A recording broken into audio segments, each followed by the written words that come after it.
바로 우리가 이 언어라고 하는 것이 어떻게 생각하면 참 신기합니다. 우리가 뭐 늘 평소에 하다 보니까 그러려니 하겠지만 우리가 이렇게 말을 하고 또 말을 듣고 이해할 수 있다는 거, 이게 얼마나 신비한 일인지 몰라요. 동물도 언어가 있다고 합니다. 뭐 위험한 것을 알린다든지 또는 애정을 표현한다든지, 그래서 그것을 언어라고 하기도 하지만 사실 그것은 단순한 신호에 불과합니다. 우리의 언어는 그런 것들을 훨씬 뛰어넘어서 깊이 사색하고 그리고 그 사색한 것을 다른 사람과 나눌 수 있는 그런 힘이 있어요. 우리 인간이 어떻게 이런 복잡한 언어 구조를 구사할 수 있게 되었을까? 이것은 진화의 산물이 아닙니다. 이것은 우리가 다른 동물과 달리 하나님의 형상으로 지음을 받았기 때문에 가능한 것입니다. 에밀 브루너라고 하는 신학자가 있는데요.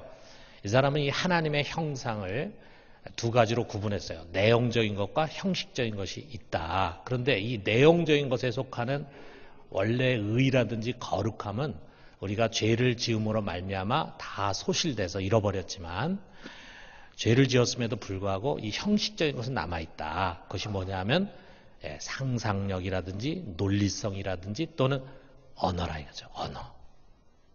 우리 이 말이라는 것은 인격과 인격 사이의 교감을 가능하게 해주지 않습니까? 물론 우리가 뭐 대화 안 하고도 서로 교감할 수 있는 부분이 있지만 대화를 통해서 교감하는 것과는 차원이 다르죠. 대화는 서로에 대해서 깊이 알 수 있게 해줍니다. 그래서 그것은 사람과 사람 사이 교제뿐만이 아니라 하나님과의 교제를 가능하게 해주는 아주 중요한 매개체예요. 우리는 그분의 말씀을 들으면서 그분에 대해서 알아갑니다. 그리고 우리의 마음을 기도의 언어로 그분에게 전달을 할 수가 있어요. 바로 이것입니다. 말씀이신 하나님은 우리를 자신과 교감할 수 있는 인격체로 삼기 위해서 우리들에게 언어를 주셨습니다. 그리고 그 언어를 주셨기 때문에 우리가 그분의 말씀을 이해할 수 있잖아요. 그래서 그분 자신을 말씀으로 우리에게 계시를 하시는 거야. 그분이 어떤 분이고 또 어떤 뜻을 갖고 있는지 계시를 하셨어요. 그리고 그 계시된 것이 문자로 기록된 것이 바로 성경입니다. 그래서 우리는 지금도 성경을 통해서 우리에게 말씀하시는 하나님의 음성을 들을 수가 있습니다. 성경을 읽거나 묵상할 때 또 설교를 들으면서 그의 말씀을 우리가 받게 되는 거예요. 우리가 이 하나님의 선포하시는 말씀을 순전한 마음으로 받고 믿을 때 그 말씀은 우리 속에 들어와서 우리 속에서 역사를 일으키십니다. 오랫동안 내 속에 쌓여있던 고정관념들, 하나님을 거역하고 불순종하던 것들, 이런 것들을 무너뜨리고 어두운 생각과 왜곡된 인격을 바꾸고 우리가 바라고 소망하고 꿈꾸는 것을 바꿔서 새롭게 하면서 우리를 새 사람으로 만드는 것입니다. 그것이 말씀의 역사예요.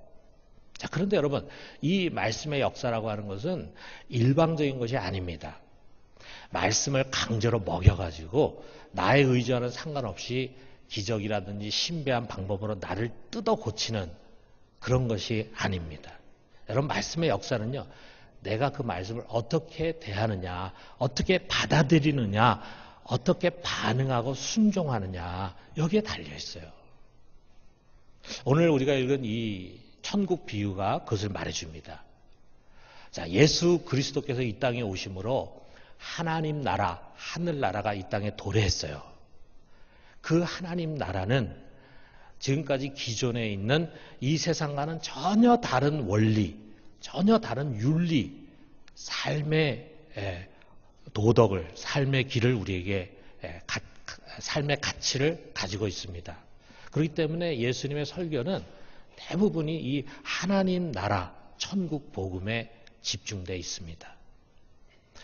그 하나님이 통치하고 다스리는 나라가 어떤 것인가, 이거를 이제 우리들에게 알려주시는 거예요.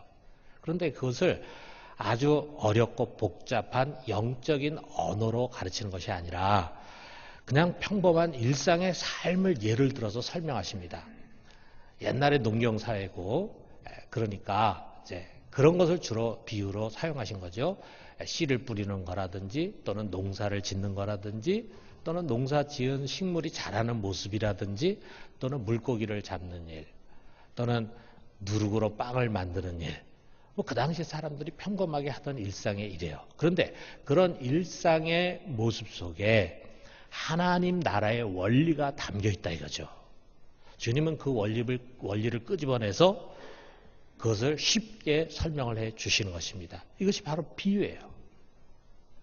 자, 그런데 제일 먼저 비유 중에서 제일 먼저 이 씨 뿌리는 비유를 주님께서 말씀하셨는데 이 씨 뿌리는 비유에 대해서 이렇게 말씀을 주십니다. 마가복음 4장 13절에 보니까 너희가 이 비유를 알지 못할진데 어떻게 모든 비유를 알겠느냐. 이 비유를 이해하지 못한다면 다른 비유를 이해할 수가 없다. 그 말은 이 비유가 모든 비유의 기초가 된다라고 하는 것을 강조하는 거죠. 왜 그렇습니까? 여기에 씨는 하나님의 말씀이죠. 농부가 씨를 뿌린다는 것은 하나님이 그의 말씀을 세상에 뿌리는 것을 의미하는 겁니다. 그런데 하나님 나라의 사역은 바로 여기서부터 시작이 되는 거예요. 하나님의 말씀을 뿌리는 그것이 하나님 나라의 사역의 가장 근본이 되는 것입니다. 자, 그런데 그 말씀은요, 길가에도 뿌려지고 바위에도 뿌려지고 가시떨기에도 뿌려지고 좋은 땅에 어디나 다 뿌려지고 있어요. 자, 그것이 무엇을 의미하냐면 하나님의 말씀은 누구에게나 전파된다라고 하는 거예요. 꼭 믿을 사람에게만 전해지는 것이 아닙니다. 경청하고 순종하는 그런 교인들에게만 전해지는 것이 아니에요. 아주 완악한 사람, 안 믿을 사람들에게도 하나님의 말씀 뿌려집니다. 심지어는 전도가 금지된 그런 나라에도 선교사가 파송이 되잖아요. 오랜 시간 아무 열매도 보이지 않는 곳임에도 불구하고 뿌리고 또 뿌리십니다. 왜 그렇습니까? 말씀이 전해지지 않고는 하나님 나라가 확장되지도 않고 자라나지도 않는 거예요. 말씀이 없는 곳에서는 사람이 변화되지가 않아요. 세상도 변화되지가 않아요. 하나님 나라를 세우고 하나님 나라를 자라게 하고 사람을 변화시키고 세상을 변화시키는데 가장 중요한 것이 바로 이 하나님의 말씀이라는 거죠. 그렇기 때문에 어디에서나 끊임없이 그분의 말씀을 뿌리고 전하는 것이 하나님의 뜻이고 하나님의 의도입니다. 이렇게 어느 곳에나 뿌려지지만 그 뿌려진 모든 곳에서 말씀의 역사가 일어나는 것이 아니에요. 무엇이 문제입니까? 듣는 자들의 마음밭이라 이거죠. 주님은 지금 이것을 말씀하시려고 합니다. 어떤 사람은 길가와 같아. 어떤 사람은 바위와 같아. 어떤 사람은 가시나무 같아. 어떤 사람은 좋은 밭과 같아. 똑같이 말씀이 선포되지만 사람에 따라서 그 말씀이 그냥 흘러 떠내려가기도 하고 제대로 결실하지 못하기도 하고 어떤 곳에서는 30배, 60배, 100배 엄청난 열매를 거두게 되더라 이거죠. 자, 이 비유를 전해주시는 예수님의 마음을 우리 읽을 수 있잖아요. 너희는 길가나 바위나 또는 가시떨기 같은 땅이 되지 말고 좋은 밭이 되어서 하나님의 말씀이 마음껏 역사해서 많은 결실을 할 수 있도록 해라. 우리에게 그것을 요구하시는 거죠. 자, 그렇다면은 여기에 지금 먼저 앞에 세 가지 나와 있는 이 밭은 올바른 것이 아닌데 그런 것이 어떤 것인가를 우리가 먼저 살펴보고 그 다음에 좋은 밭은 어떤 것인가를 생각해 봅시다. 자, 길가가 무엇인가? 여러분, 우리 길이라는 것은 사람들이 늘 다니잖아요. 마차도 다니고 말도 다니고 이제 현대 와서는 자동차도 다니고 그러니까 현대 와서는 그거를 더 단단하게 하려고 아스팔트를 깔지만 아스팔트를 깔기 이전에도 길이라고 하는 것은요 아주 단단한 곳입니다. 사람들이 많이 다녀서 다져지고 굳어진 그런 땅이에요. 그래서 너무 땅이 단단하기 때문에 씨가 뿌려져도 거기에 뿌리를 내릴 수가 없어요. 사람들이 막 밟고 지나다닙니다. 그래서 씨는 뿌려지고 그대로 남아있다가 새 밥이 되고 말아.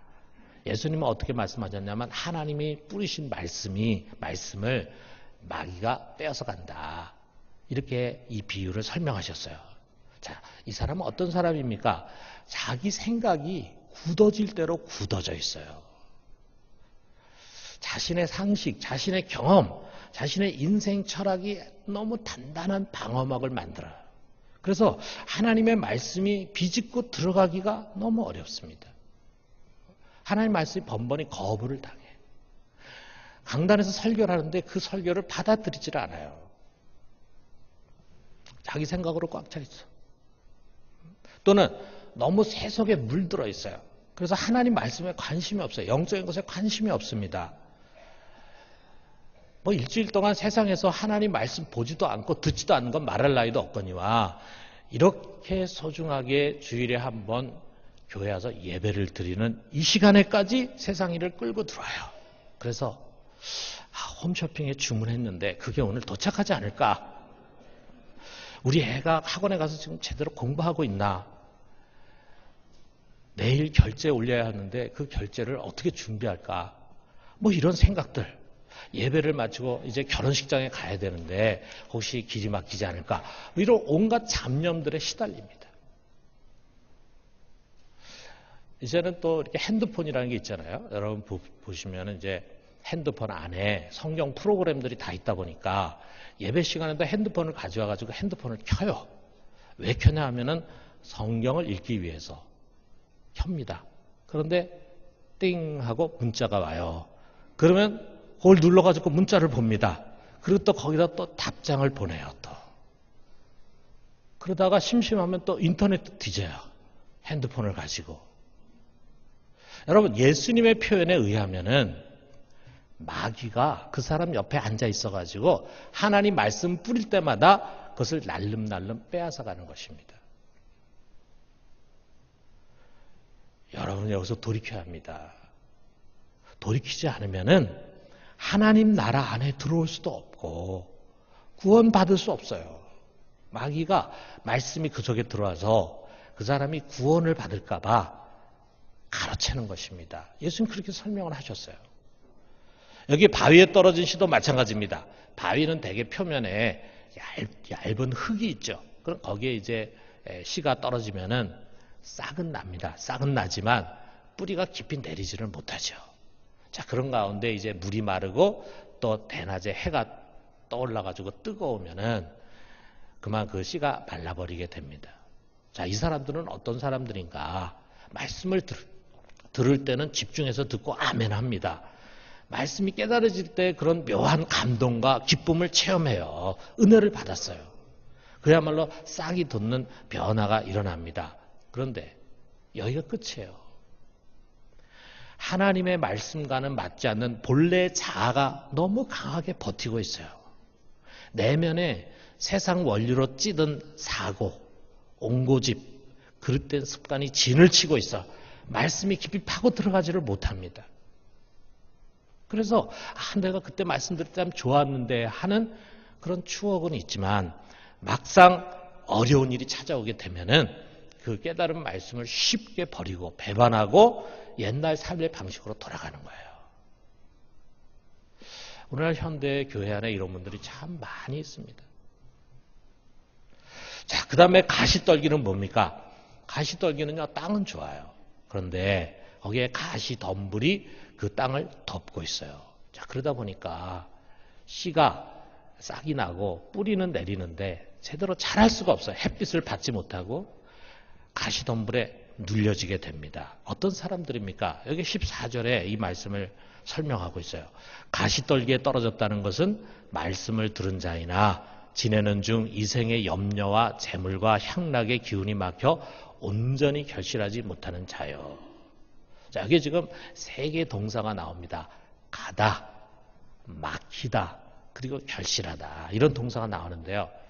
자, 이 사람은 말씀을 잘 듣고 깨달았어요. 그런데 그 다음이 문제입니다. 은혜를 받은 말씀을 담고 일상의 삶으로 가는 거예요. 고예요. 갑니다. 그런데 거기서 그만 막혀버려요. 초크해요. 막혀버려. 그래서 결국은 열매를 맺지 못하고 마는 거예요. 결실이 제대로 되질 않아. 자, 교회에 오면은요, 이런 사람들은 모든 것을 내려놓고 말씀에 집중합니다. 그래서 말씀을 듣고 깨닫고 은혜를 받아요. 그런데 삶의 자리에 다시 오면은 유혹을 강하게 받아요. 그 사람 주변에 말씀을 지킬 수 없게 만드는 그런 사람들이 있을 수도 있겠죠. 뭐 예를 든다면 설교를 듣는 가운데서는 내가 이제 술을 끊어야 되겠다. 이 술이 나와 내 가정을 망치고 있다. 이렇게 생각을 하고 결심을 해. 그런데 돌아가면은 술 친구들이 계속 찾아와. 술 친구들. 나는 끊고 싶은데 술 친구들이 계속 찾아와가지고 그 유혹에 내가 금방 쉽게 넘어가는 거예요. 자, 그런 것처럼 삶의 자리에 돌아가면 유혹을 강하게 받아요. 어떤 유혹인가? 자, 여기에 나와 있는 주님의 말씀은 이 세상에 대한 염려가 너무 많아요. 염려 없는 사람이 누가 있겠어요? 그렇지만 염려가 너무 많아. 그리고 돈을 사랑해. 그리고 인생 향락에 집착합니다. 즐거운 것, 쾌락 이런 것에 집착해 있어요. 자, 이런 것이 습관이 돼가지고 그 속에 아주 견고한 진을 치고 있어요. 그래서 갈등합니다. 자, 한편으로는 말씀을 진지하게 듣고 옳게 여겨요. 그런데 다른 한편으로는 이 세상의 것을 무시할 수가 없어. 떨쳐버리지 못합니다. 그래서 교회에 오면은 말씀의 은혜를 받아가지고 그래, 그렇게 살아야지. 나도 이제 저렇게 살 거야. 이렇게 하는데 다시 집으로 가면은 세상 염려, 재물, 향락 그 편에 서게 되는 거예요. 결국 두 마음 사이를 끊임없이 오고 갑니다. 여러분 야고보서 1장 8절에 뭐라 그랬습니까? 두 마음을 품어 모든 일에 정함이 없는 자로다. 두 마음을 계속 품으니까 말씀이 결실할 수가 없다 이거죠. 여러분 혹시 여기에 속하지 않았는가? 자기 자신을 한번 돌아봅시다. 아마 많은 그리스도인들이 여기에 속해서 신앙생활을 하지 않을까 생각이 됩니다. 자, 그러면서 예수님은 이제 마지막으로 너희는 이처럼 돼야 된다 하면서 좋은 땅을 권하십니다. 여러분 모두가 다 좋은 마음밭을 갖게 되기를 주님의 이름으로 축원합니다. 그렇다면 그 좋은 마음밭, 좋은 땅은 어떤 것인가? 자, 15절에 주님이 말씀 주시는데 우리 같이 한번 읽어봅시다. 좋은 땅에 있다는 것은 착하고 좋은 마음으로 말씀을 듣고 지키어 인내로 결실하는 자니라. 여기도 세 개 동사가 나오는데 듣다, 지키다, 결실하다. 이런 동사가 나오고 있어요. 자, 우리가 이걸 따라서 한번 차근차근 생각해 보면은 좋은 땅은 어떤 땅이냐면요. 처음에 말씀을 잘 듣는 거예요. 말씀을 잘 들어야 그 말씀을 내 안에 받아들이지 않겠어요? 여러분 예배 시간에 졸고 딴 생각하면은 어떻게 그 말씀을 이해할 수 있겠어요? 그런데 예배 시간에 귀를 열고 마음을 열고 집중해서 들으면 그 말씀이 내 안에 들어오지 않습니까? 자, 그런데 어떤 사람들은 말씀을 잘 듣는 것 같은데 자기 속에 수긍이 되는 것은 받아들이고 자기 생각과 맞지 않으면은 그냥 떨쳐버려요. 이것은 우리가 선별적인 경청이다 이렇게 얘기를 해요. 또 어떤 사람들은요 그것을 듣고는 자기식으로 재해석해버립니다. 이건 다 자기 중심적인 경청이에요. 여러분 이것은 하나님의 말씀을 대하는 자세가 아닙니다. 여기서 예수님이 이렇게 말씀하세요. 15절에 보면은 좋은 땅에 있다는 것은 착하고 좋은 마음으로 말씀을 듣고 말씀을 듣는데 착하고 좋은 마음이에요. 이것은 어린아이 같이 겸손한 마음이에요. 자기 스스로가 선별하고 자기식으로 해석하고 그러는 것이 아니라 하나님 말씀 그대로 설교자가 전하는 설교 그대로를 받아들이는 것입니다. 이것이 온전한 경청이에요. 여러분 데살로니가 교회가 아주 이 점에 있어서는 귀감이 됐다고 바울이 칭찬하고 있어요. 자, 데살로니가전서 2장 13절에 이렇게 말합니다. 이러므로 우리가 하나님께 끊임없이 감사함은 너희가 우리에게 들은 바 하나님의 말씀 받을 때 사람의 말로 받지 아니하고 하나님의 말씀으로 받음이니 진실로 그러하도다. 이 말씀이 또한 너희 믿는 자 가운데서 역사하느니라. 여러분 우리가 이 데살로니가 교회를 좀 배웠으면 좋겠어요. 말씀이 얼마나 중요합니까? 그 말씀을 들을 때 항상 하나님 앞에 서 있다는 생각을 갖는 거예요. 그런 생각하고 겸손히 경청하는 것입니다. 사람이 아니라 하나님이 말씀하신다. 하나님이 오늘 설교자를 통해서 내게 말씀하신다. 이런 믿음을 가지고 그 말씀을 그대로 받는 거예요. 그럴 때 그 말씀은 내 안에 들어와서 내 안에서 역사하게 될 것입니다. 두 번째로는 말씀을 지키는 것입니다. 자, 15절 중반절에 보면은요.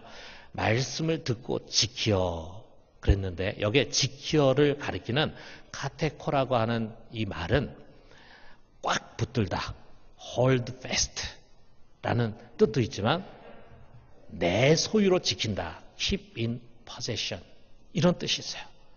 자, 여러분 우리가 설교 시간에 말씀을 듣고 깨달았어요. 은혜를 받았어요. 그것은 하나님이 내게 주신 말씀이에요. 여러분 이게 성경 속에 수많은 하나님 말씀이 있지만 아직 이 말씀이 내 말씀이 되지 않은 것들이 많이 있어요. 그런데 성경을 읽을 때, 묵상할 때, 설교를 들을 때 가슴에 팍 와닿고 깨달아지는 것이 있어요. 하나님 내게 주신 말씀이라 이거예요. 여러분 그 말씀은 내 말씀입니다. 이제 그걸 놓쳐서는 안 돼. 그것을 내 안에 꽉 붙들고 있어야 합니다. 어떻게 됩니까?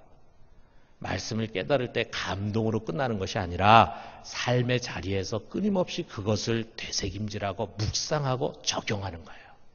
여러분 우리가 좋은 밭이라는 것을 너무 말씀이 선포되는 자리에서 귀를 쫑긋하고 믿음을 가지고 마음을 열고 그 말씀 받아들인 것까지만 생각을 해. 그런데 여러분 예수님은 그렇게 말씀하지 않았어요. 그 다음 단계가 있어요. 그 깨달은 말씀을 잘 지켜야 돼요. 지켜야 돼. 삶의 자리에서 그것을 다시 되새김질하는 거예요. 여러분 뭐 주일날 설교 들은 걸 다 기억할 수는 없잖아요. 그런데 목사님 오늘 말씀하신 것 가운데 그게 참 되게 공감이 된다. 그건 하나님이 나에게 특별히 주신 말씀이에요. 그 말씀을 집에 가서 직장에 가서 곰곰이 생각하고 되새김질하면서 묵상하는 거예요. 그리고 적용하는 거예요.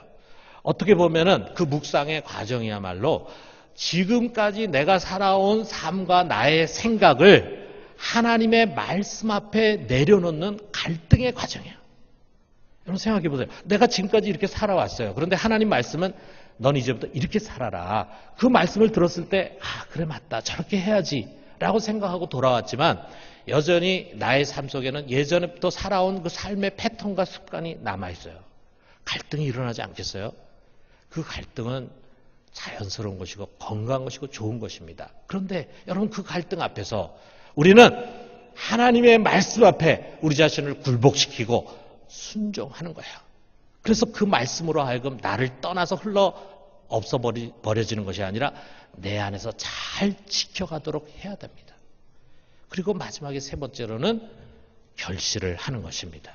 마지막에 그 말씀이 내 속에서 열매를 맺는 거예요. 이것을 위해서 꼭 필요한 것이 있는데 그것은 바로 인내입니다. 인내. 자, 15절 하반절에 보니까 인내로 결실하는 자니라. 자, 여러분 이게 우리가 지금은 뭐 농사 짓는 사람 별로 없잖아요. 그런데 농부를 우리가 한번 생각해 봐요. 여러분 농부가 씨를 뿌리고 그 다음날 열매를 거두는 게 아니지 않습니까? 봄에 씨를 뿌려요. 그리고 이때쯤에 가을쯤에 가서야 그 뿌린 씨의 결실을 거둘 수가 있어요. 그럼 정말 이 농부에 꼭 필요한 품성이 뭔가? 다른 무엇이 아니라 인내가 필요합니다. 참고 기다린다 이거죠. 자, 잎이 나고 싹이 나기를 기다립니다. 작은 몽우리가 나오기를 기다립니다.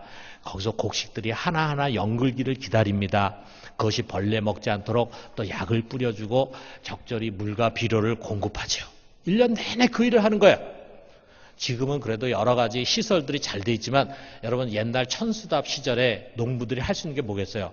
매일 하늘만 쳐다보고 이른 비와 늦은 비를 기다리는 거예요. 애타게. 인내하면서. 그래서 야고보서 5장 7절에 이런 말씀이 있어요. 그러므로 형제들아 주께서 강림하시기까지 길이 참으라. 보라 농부가 땅에서 나는 귀한 열매를 바라고 길이 참아 이른 비와 늦은 비를 기다리나니. 농부는 열매를 바라면서 무엇을 합니까? 길이 참아 은혜의 비를 기다린다 이거죠. 여러분 우리가 말씀을 잘 듣는 거 중요합니다. 이번 집회 기간 동안에 여러분이 집중하고 귀를 열고 마음을 열고 말씀 잘 듣는 거 중요해요. 그것을 내 것으로 만드는 거 중요해요. 근데 마지막에 그 말씀이 내 속에서 열매를 맺어야 됩니다. 그러기 위해서는 많은 인내의 과정이 필요합니다. 여러분 하나님 말씀 내 속에서 역사해요. 그런데 그렇게 쉽게 빨리 나를 바꾸는 것이 아니에요. 우리는 언제나 혁명을 꿈꿉니다. 혁명을 원해. 하나님 말씀이 내 안에 들어와가지고 모든 것을 그냥 확 180도 뒤바꾸기를 원해요. 뜨거운 체험을 통해서 내가 확 변하게 해달라고 기도합니다. 그리고 모든 것을 성령께 맡겨 성령이 알아서 좀 나를 변화시켜 주십시오. 이렇게 간 거예요. 아닙니다, 여러분. 말씀을 경청해서 받아들인 다음에 그 말씀이 내 안에서 마지막 결실하도록 열매를 맺도록 내가 참고 인내하면서 순종하고 지키는 과정이 중요해요. 그게 좋은 밭이에요. 말씀을 잘 듣고 아멘 하는 게 좋은 밭이 아니라 거기서 끝나면 안 돼요. 그건 좋은 밭이 아닙니다. 그것을 삶의 자리에서 잘 지키고 인내로 결실하는 그것이 좋은 밭이라 이거예요. 이런 신앙의 자세, 그런 밭에서는 말씀이 역사를 해가지고 30배, 60배, 100배 결실해요. 이런 결실의 가장 핵심 뭐냐면 내가 변하는 거예요. 내가 변하는 거예요. 여러분, 우리가 오랫동안 말씀을 듣고 매주일 설교를 듣고 성경 공부하고 함에도 불구하고 내가 변하지 않는 이유는 무엇입니까? 좋은 밭이 아니에요. 좋은 밭이.